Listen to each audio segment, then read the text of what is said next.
The movie opens with Mia and Nico, a married couple, arriving at a location involved in illegal human trafficking to other countries. A man meeting them urges them to hurry, as police officers are everywhere and helicopters are monitoring the area. At the last moment, it becomes clear that an additional payment is required for their escape. Nico asks Mia to give up the last thing she has left, her wedding ring. With tears in her eyes, Mia hands over the jewelry. Finally, the family reaches a container that will be transported by truck to the port, where it will be loaded onto a ship bound for Ireland. It is revealed that Mia is pregnant. Several other families with young children are hiding in the container, but no one speaks. Everyone is focused on their own survival. Nico treats Mia to a rare treat, chocolate, which he asks her to save for when they celebrate their rescue. He believes Ireland will offer them safety, as it is a country that will not bend to Europe. The truck sets off on its journey the next morning. Nico asks about their baby, whom he has already named Noah, though Mia hopes for a son. She worries that the baby isn't moving, but Nico reassures her, reminding her that they endured the loss of their daughter to the military and that everything will be all right. Suddenly, the truck is stopped and a crowd rushes in. The smugglers order the newcomers to turn back, threatening them with weapons.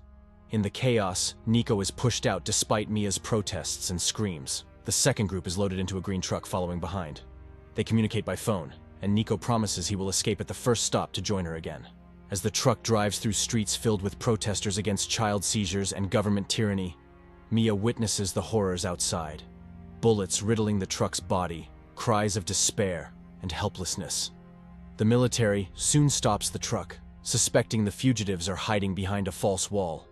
The commander orders everyone to come out or face gunfire.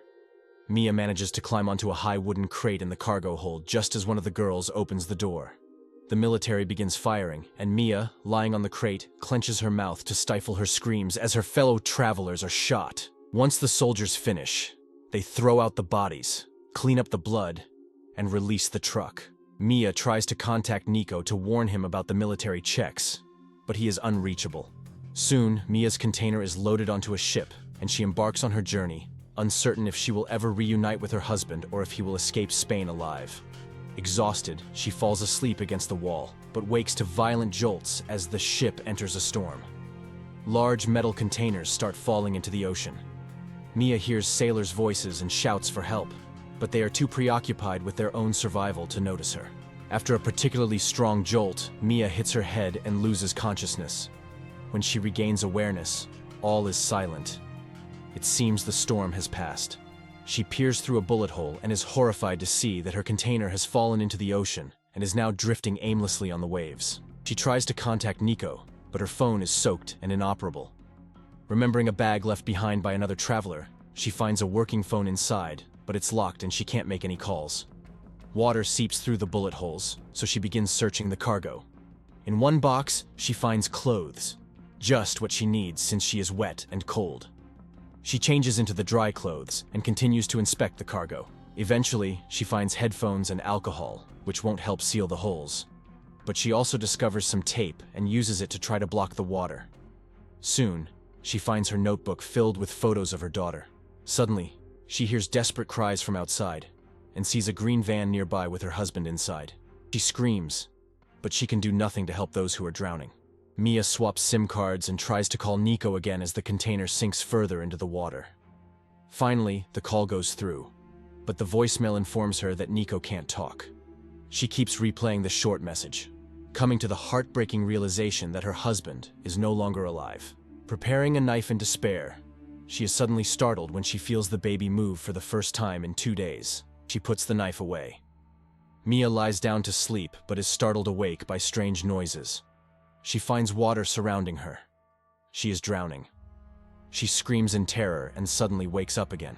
There is indeed a lot of water in the container, but it's not critical. Mia opens another crate and finds plastic packaging boxes. Initially infuriated by this discovery, she soon realizes she can use them to patch the bullet holes. Using pipes, she pumps out the water and seals the holes. Despite her constant attempts to contact someone, there's no signal. While taking stock of her belongings, a phone call suddenly comes through. It's Nico's voice. He tells her that the driver has left them outside the city, and that he'll need to catch up with her. Mia shares her horrifying situation, and he reassures her he will come up with a plan. She eats the last of her food, staring out at the ocean, hoping for rescue. However, another storm arrives in the evening, bringing with it labor pains. Mia struggles in the flooded container, calling out for her husband, but no one can help her. Eventually, she gives birth to a baby girl who isn't breathing. Mia prays for a miracle, and her child lets out a first cry. She places the placenta in a plastic container and uses clothing to create diapers, but the baby refuses to eat and cries incessantly. Desperate, Mia remembers seeing a drill among the belongings and attempts to make a hole in the ceiling, but the baby keeps crying. The stress overwhelms her, and she shouts at the baby, immediately regretting it. Eventually, the baby finally latches onto her breast, and after feeding, falls asleep, giving Mia a brief moment of respite. The next morning, Mia continues working on drilling a hole in the ceiling. Just as she nears completion, the drill's battery dies. Disheartened, she tries to turn on her phone again, but it doesn't work. She keeps trying to make the hole, but all her efforts are in vain. Inside the container, it becomes unbearably hot, and the air is stale. To cool herself, Mia splashes seawater on her face and climbs to the holes to breathe in the fresh air. Her situation worsens when she injures her hands trying to break through. One night, she hears strange sounds outside, and her container starts swaying dangerously. Realizing that whales are playing with her makeshift vessel, Mia panics as the baby starts crying. Holding her child, she knocks on the walls to scare away the sea creatures, and her efforts work. She breathes a sigh of relief. On the 6th day of her captivity, Mia has almost completely drilled through the ceiling when her knife breaks.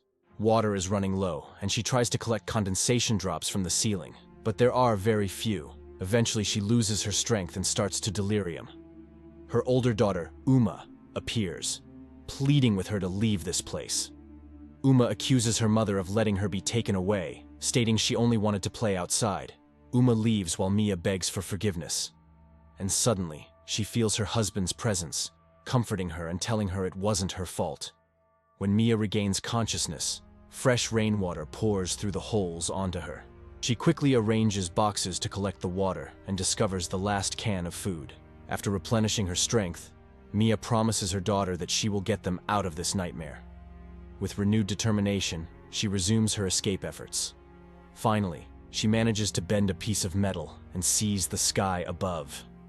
Mia laughs hysterically in disbelief, and then climbs to the surface to survey the sea. Mia then takes her daughter outside to show her the sun. After changing her daughter's clothes, she throws the used diaper into the water and unexpectedly spots a fish. Using wire, she makes an improvised fishing hook and attempts to catch one, but her efforts are unsuccessful. One day, she sees an airplane in the sky and tries to signal it with a shard of a mirror. Unfortunately, she injures her leg on the sharp edge of the hatch. Mia treats the wound with the alcohol she found and stitches it up, occasionally losing consciousness during the night. To pass the time, Mia weaves nets from wires using a whole box of headphones. Eventually, she catches a fish and eats it raw. Meanwhile, the water level inside the container continues to rise. Although Mia pumps out water periodically, her makeshift vessel sinks deeper into the ocean. On the 12th day of her voyage, Mia shows her daughter photos of herself at work, at school, and with her father, Nico. He owned a small shop that had to close due to food shortages, but people always came to him because he always found a way to help. Mia reassures her daughter that Nico will find them. She also shows a photo of Noah's grandmother, whose name Mia wants to give to her little girl because it means long life. It's also the feminine form of Noah, who sailed for a long time and finally reached land. Another photo is of her sister, Uma, who wanted to become a pilot, but after the regime came to power, Mia and Uma had to stay at home. One day, despite her better judgment, Mia took Uma outside, but the military noticed the child and took her away. As Mia narrates this to her daughter, she notices that the girl isn't feeling well. Using a lamp made from a thermos and alcohol, she tries to warm the little one while wrapping her in a sweatshirt. Mia sings softly to her sleeping child and then drifts off to sleep herself as their ship continues to drift. Later, the water reaches a critical level. Determined to survive, Mia surfaces and her phone starts ringing. It's Nico's voice on the line. He tells her he won't be able to reach her and that she'll have to save herself. He's wounded and hiding in a container. He has fought hard to survive, but he's losing a lot of blood and knows his time is running out. He wants to say goodbye to his beloved wife and their newborn daughter. Mia promises to fight for them and hands the phone to her daughter so her father can talk to her. As the phone battery dies and his voice fades away, Mia lies back, gazing at the stars, and suddenly remembers that she still has the Snickers bar her husband gave her in her pocket. On day 26 at sea, the container is slowly filling with water. There comes a moment when Mia has to climb to the top and stay there with her daughter. She constructs a raft from boxes and debris. When a seagull lands on the container, it brings a glimmer of hope for rescue. Mia retrieves everything she can from the sinking container, while the makeshift raft with her daughter on it is washed out to sea. As Mia's leg gets tangled in the ropes, the container sinks. She struggles to free herself and manages to do so just in time. However, when she resurfaces, she doesn't see the raft and cries out in despair. Finally, she hears her daughter's cry and swims toward it. Whales swim around them but do not harm the humans. Morning arrives, and Mia regains consciousness, asking her baby to bear with her. She begins to throw away the fish she had previously caught, thanking Noah for saving her life. She feels she has done everything she could. Suddenly, she hears the screeching of seagulls overhead. At that moment, a fishing boat nearby is casting nets in the area. A fisherman and his family notice the circling birds and head toward them, discovering the raft with the child. They pull it on board and see a rope attached to a crate. When they pull on it, they find a woman tied to it, Mia. They lift Mia on board and perform CPR, bringing her back to life. Just when it seems all their efforts are in vain, Mia starts to breathe. She regains consciousness and immediately asks about her daughter.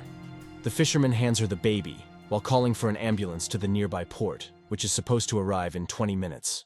The fisherman reassures Mia that they are safe, as Ireland is close, and this is where movie ends.